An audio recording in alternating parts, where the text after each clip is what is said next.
Hello, everybody. This is Steel Rose's podcast. This podcast was created for women by women to elevate women's voices. I hope everyone is doing well and had a really, really great week. I have to tell you, I haven't had a week go so well in such a long time. And this week just felt truly like one of those times where I feel really in alignment and just really upbeat and uplifted and kind of happy to be here. On that note, now that I'm saying this out loud, it's probably timed really well with my cycle. And that's why I feel so good this week because my cycle is like hitting the time frame in this week where I feel energized and pumped and all those good things. So hence the uplifting mood. I figured that out while I was just talking to you all just now. Which honestly, I will say this and I want to point this out. If you pay attention to yourself or even to people that you're close with that also have to deal with this, it's interesting to be able to pinpoint like, ooh, I think she's going through it this week because you can tell like hormones are a big deal. People always disregard them. I don't know for how long the medical community disregarded them. And it's literally like it impacts women's health so much. And I mean, it happens to men too, because men also have hormonal fluctuations in their life. So, I mean, sincerely, like it's a big deal. Definitely pay attention to your cycle and where you're at in the time of month, and you'll be able to pretty much predict your energy levels and how good you feel. Now, that was a bit of a tangent because it immediately popped into my head when I hopped on to record with you guys. So that's that. Good week overall. I have an interesting bit here to go over with you guys. So I am not really avidly on social media. The podcast has an Instagram account. I have my LinkedIn account. Podcast also has a Facebook account, YouTube channel. It sounds like there's a lot, but I honestly don't really engage too much yet there. But on Instagram, I came across a post that really gave me pause because it actually makes a lot of sense.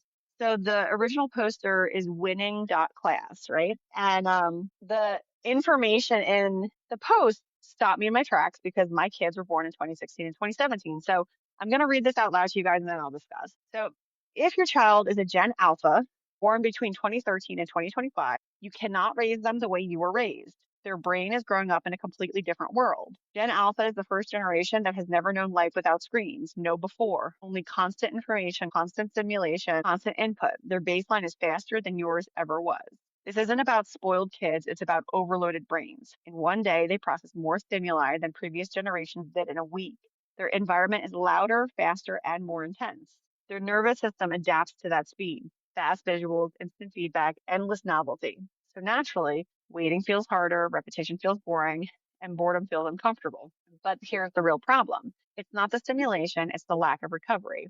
Their brain rarely gets a break, and without recovery, pressure builds. After screens, their nervous system needs a reset, not more input. But movement, food, water, real human connection. The body needs to slow down what the screen sped up. When that reset doesn't happen, you'll see it. Sudden meltdowns, emotional explosions from calm to chaos in seconds. Not bad behavior, it's an overwhelmed system. Gen Alpha kids can talk about their feelings better than most generations, but they struggle with something else, regulating them. They feel deeply, they just don't know how to hold it. This is where most parents get it wrong. They go straight to logic, but logic doesn't work first, connection does. A calm adult regulates a child's nervous system before any lesson can land. What doesn't work is shouting, pressure, because I said so. What does work is predictable structure, calm tone, and emotional safety. Authority isn't control anymore, it's stability. Your home matters more than ever. It shouldn't be another place to perform. It should be a recovery base, a place where they can slow down, be imperfect, feel safe. Gen Alpha children are not too much. They're growing up in the most stimulating environment in history. They don't need harsher rules. They need clear boundaries, steady adults, and nervous systems that feel safe because this generation isn't broken, it's adapting. I found this really interesting. And I actually plan to do some more research here on how this generation of kids is vastly different than any other generation.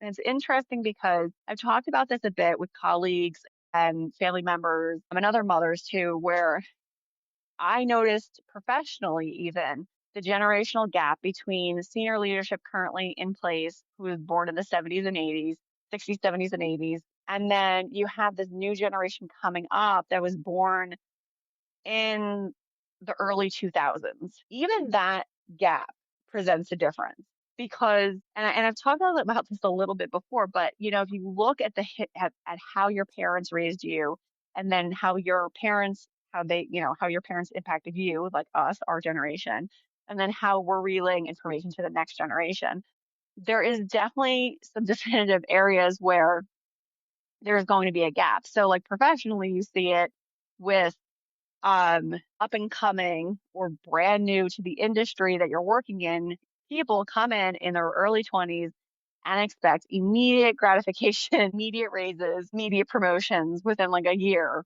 or, less than a year. Meanwhile, when I started working in a professional setting, was flat out told in the beginning, don't expect anything for 2 to 3 years. It's like the wildest thing. I mean, I remember when I started work professionally in 2007, and I was just flat out told, expect you're going to be working 12-hour days, expect late nights, just expected the grind is there. It was almost like this is going to happen. And at that time, the generation in leadership had that work to death kind of mentality, right? So professionally, I've talked about this quite a bit, but how it's affecting our kids is going to be a different thing to process here. Now, it is interesting because we do have to alter how we're parenting our kids to fit the current environment. Um, on many occasions, had tried to introduce things to my kids that I did when I was growing up. But this was the slower paced time, right?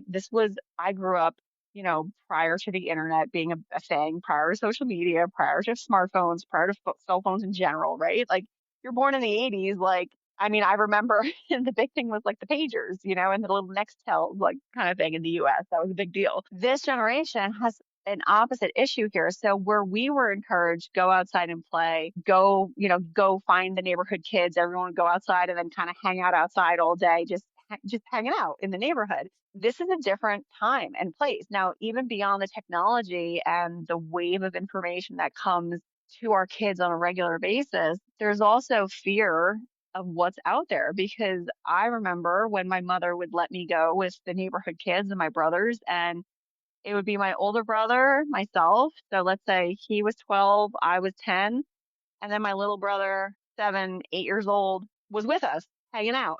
There was no parental supervision. There was no tracking devices. There was no way to get in touch with us. If we went down the street and around the corner, that was it. My mom had to just deal with the fact that she couldn't see us, and she was comfortable with this. Whereas today, if I let my kids out of the house, I'm putting trackers on them so that I can make sure I can keep an eye. And it's a vastly different approach to what I was raised with. It's even that alone, right, is different. Now, when it comes to how to handle your kids, a lot of what that post mentions, we actually employ in our house and we really do make sure that we're doing certain things. So we notice immediately, um, when introducing screens to the kids. Now, granted, I'm not going to sugarcoat this.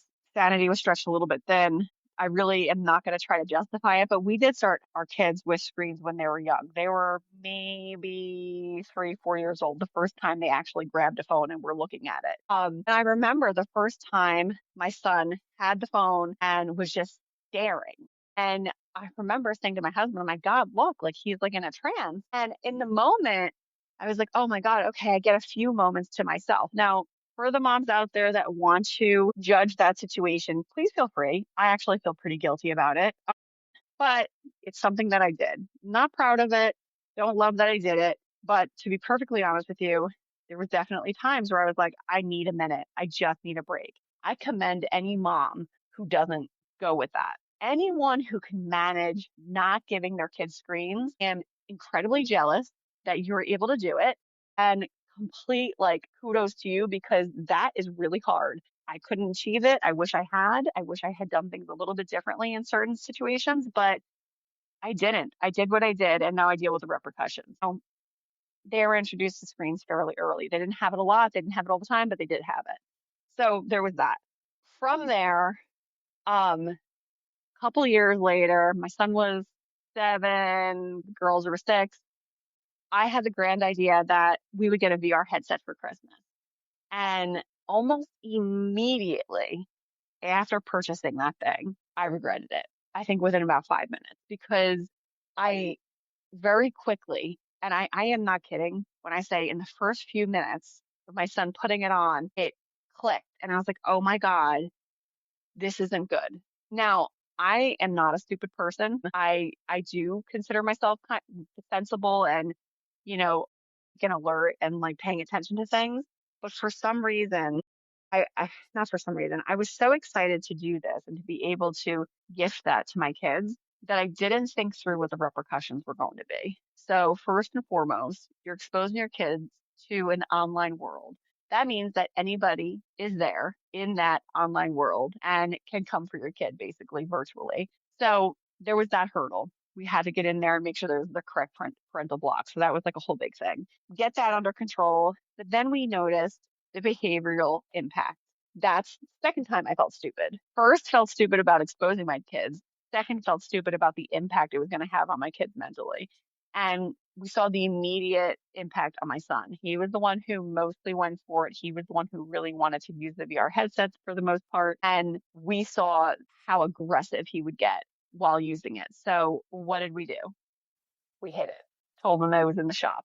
We told them that they had handled it too roughly. We had to send it back for repairs and took it off the table for several weeks. And then when it came back from the quote unquote repair shop, we told them that they can't use it for more than 15 minutes because if they do, it's gonna break. It's gonna catch on fire. It's gonna break. We're gonna have to throw the whole thing out. So they can't use it for longer than that. We set some pretty serious boundaries there, and then right directly after going on the headsets, that was like their break. You have to break, go outside, go do something else, play a game. Like that was the balance that we tried to strike. Now, while I felt stupid along the way with discovering all this with my kids, I also felt empowered to try and incorporate smartly.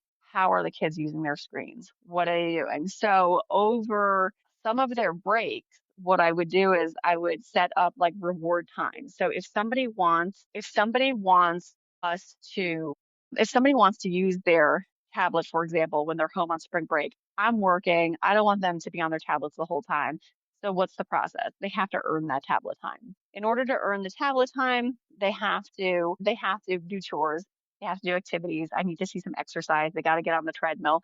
There's things that I was pressing and implementing in order for them to earn that tablet time because the tablet time is there. They want it. They want to talk to their friends. They want to play with their friends online. This is how they engage with each other. My daughters will log on to their tablets and play these little games with their friends where they all join a virtual space together and they all play together in that virtual space. This is the world that we're living in. So I do feel very strongly about presenting the technology to your kids and helping to monitor it and teach them how to use it responsibly. There's two things here. You could either bubble the kids and I don't mean that, I'm sorry. You know what? Let me take that back. I don't want to say bubble the kids. I think of it in that way, but I know some parents want to do it this way. If you choose to completely protect your children from technology, I actually do 100% understand that. I have some family that does that. I have mom friends that do that. That's your choice and that's the approach you want to take. Me personally, because when I was growing up, I was very sheltered and protected, and I know how that affected me when I eventually got out into the world.